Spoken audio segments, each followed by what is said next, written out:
Monday morning, November 13th, and I have just dropped off all the guys at the Church of Fishes and Loaves, and I've dropped the van off at Capernaum and going back to meet them. But along the way, as I'm going along the Sea of Galilee, nice quiet time, nobody around, just the crashing waves, windy day, and the sea.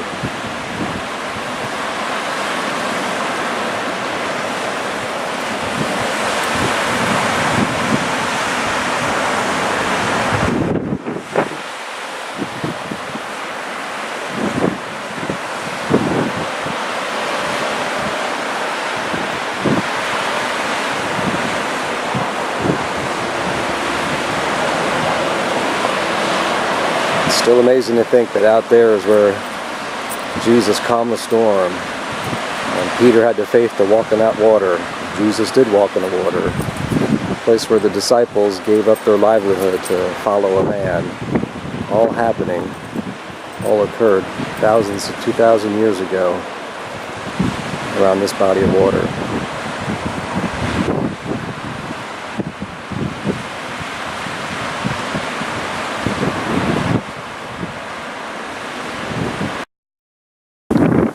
Alright, as I'm walking back toward Tagba, the Church of Peter's Primacy, I think that's probably some of our guys down there at the church, but going out on the shoreline. Just to give you a perspective. So let's head that way. Walkway down at Church of Peter's Primacy.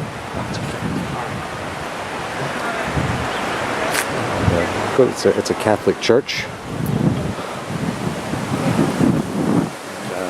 Having a service over there.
Just outside of the Church of Peter's Primacy.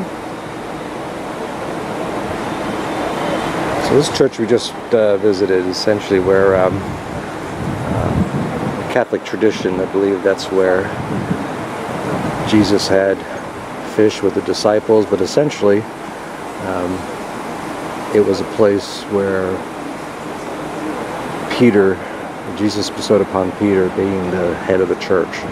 And from there, essentially almost becoming the first pope, starting a whole papal line. So that's the Church of Peter's Primacy. Okay, we're climbing up to the Mount of Beatitudes, again, traditional site. So all the guys are making their way up, and a beautiful background. Windy day. Actually kind of feels good.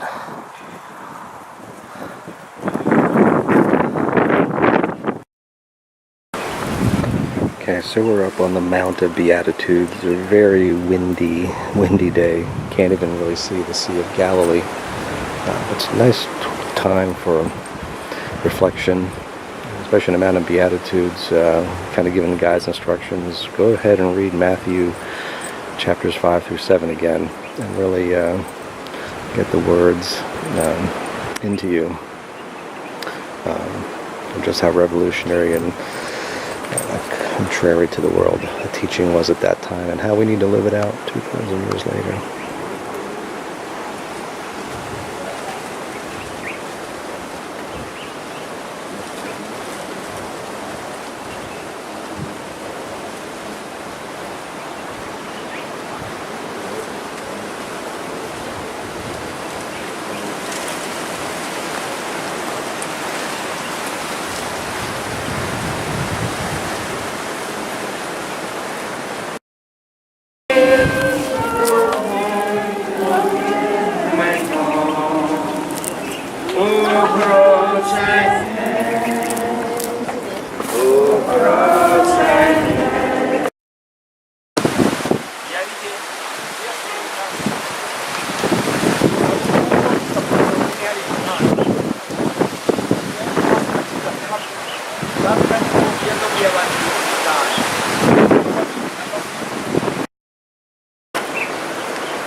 We're on top of the Mount of Beatitudes.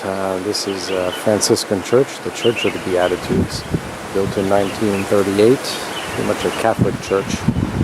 Inside, much like a typical Catholic church.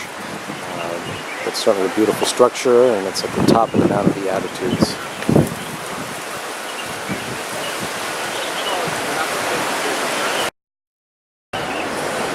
That area over there is where a few of us kind of hung out under those trees. Beautiful place to stop, read your Bible. In fact, there's Dennis there now, still doing it. And beyond that is a downward slope, so it could be a potential area, the hillside, where Jesus spoke. It's just a bit of a tranquil oasis from all the business around here, and stop and spend a little time in God's presence. Yeah, they just...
I know, very windy today. Again, from the top of the Mount of Beatitudes, just get a feel for what potentially may have been the area where 5,000 or more would have heard Jesus' sermon on the Mount.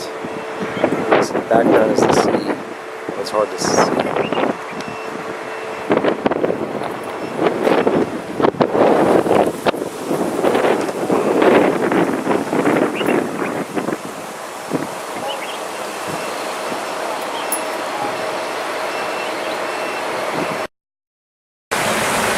Alright, so descending off the Mount of Beatitudes, we took a short detour, and this is very cool. I believe this is called Job's Spring. Yeah. So literally look at this, out of nowhere, this gushing waterfall, and it empties right into the Sea of Galilee. So very cool.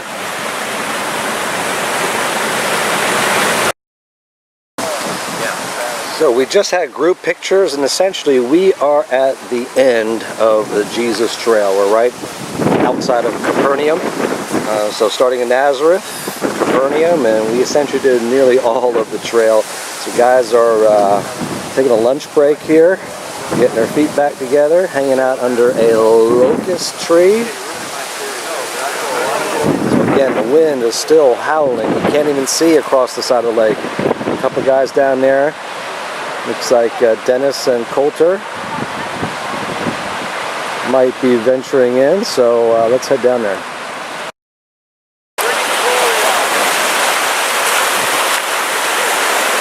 Well, brave soul, there we go.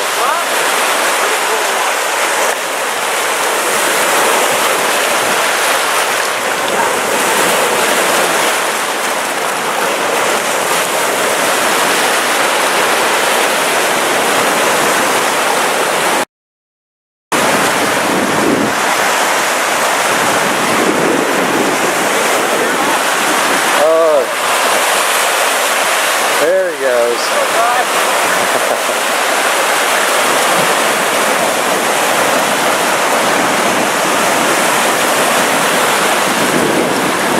Do it, Nathan, just jump in.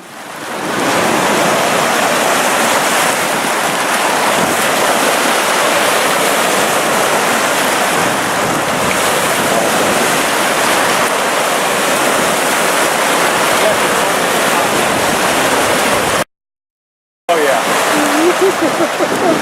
Here it is. Ah! Turn around this way.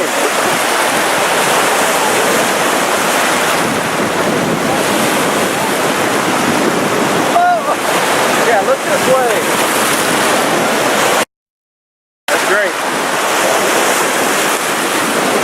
Act like you're walking now. All right, so heading into Capernaum. We're going to see the synagogue and Peter's house. Indeed, it is private property, so it's run by the church. Only allowed for pilgrims and tourists. So inside Capernaum area, this is Catholic church. It was built, I think, in the 1990s. It kind of looks like a UFO. It was built on top of, called the Octagonal Church, 4th century, another Catholic church. And that church was built around or on top of what many may consider Peter's house here in Capernaum. So there is 3rd and 4th century excavations. And then on top of that, it's actually very beautiful, but just seems like an odd shape.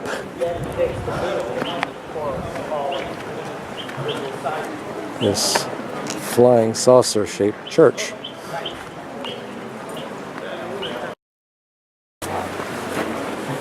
So now we're entering a 4th century of a synagogue here in Capernaum. Obviously hundreds of years past Jesus' time, but this one, look at it, it's very large, very ornate, and in its time just a beautiful structure.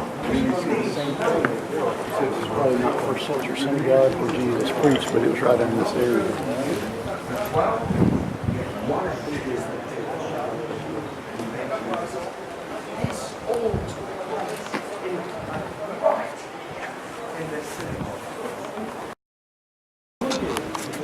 Looking out over ruins around the synagogue area. So this would have been essentially where families lived, with the synagogue close by. Black rock is basalt, which is quite native to the Galilee region.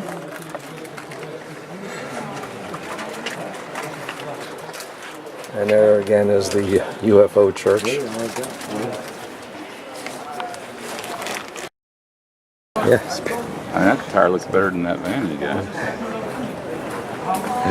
So here is I guess a 1st century olive press. So certainly the wheel, a hole in it. There's a big rod that goes in there, and then some animal gets holstered to. It goes in circles. It keeps pressing the olives, and the oil runs down and into something like this. 1st century olive press.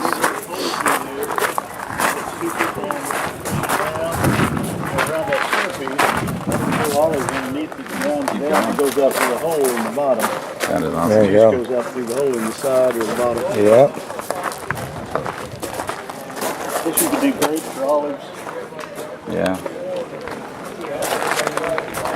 You know, in the Bible it says better that you would have a millstone tied around your neck than it would be to Lead astray like one of these children. lead a child Child astray. astray. Yeah. That'd be like a big And there's something too about the Garden of Gethsemane.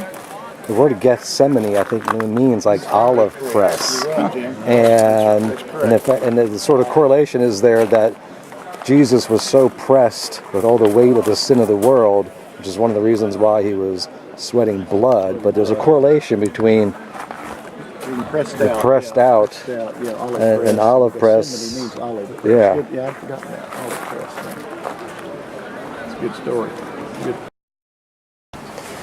So it's been about 20 minutes, and we're finished. We're finished. Outside, okay, max the car, everything. Congratulations, Dave Shell. You are now the proud owner of a 2012 Citroen Jumpy van. And you want like if people buy And manual vehicle. the financing was great. 12 shekels down, and they financed the rest of it. It was amazing. Interest. All right. I look at it, I think they have no interest. The driver is outside. Agreed. Agreed. Use the car, okay? All right, bye. Thank you. Oh yeah, look at that. That's nice. That's Whoa, sweet. You did good, huh? that was That was worth it. There was a couple things out of these verses that I think kind of struck me, and I think we need to talk a little bit more about. And if you have it, on the sheet, it's highlighted. But in verse 46, he says, "After leaving them, he went up on a mountainside to pray." So we're talking about Jesus there. And I think, wow. After everything he had done that day, the Sermon on the Mount, and probably just being tired and speaking to 5,000 plus, what did Jesus still know he had to do and take time to do? Pray. Pray. Spend time with the Father.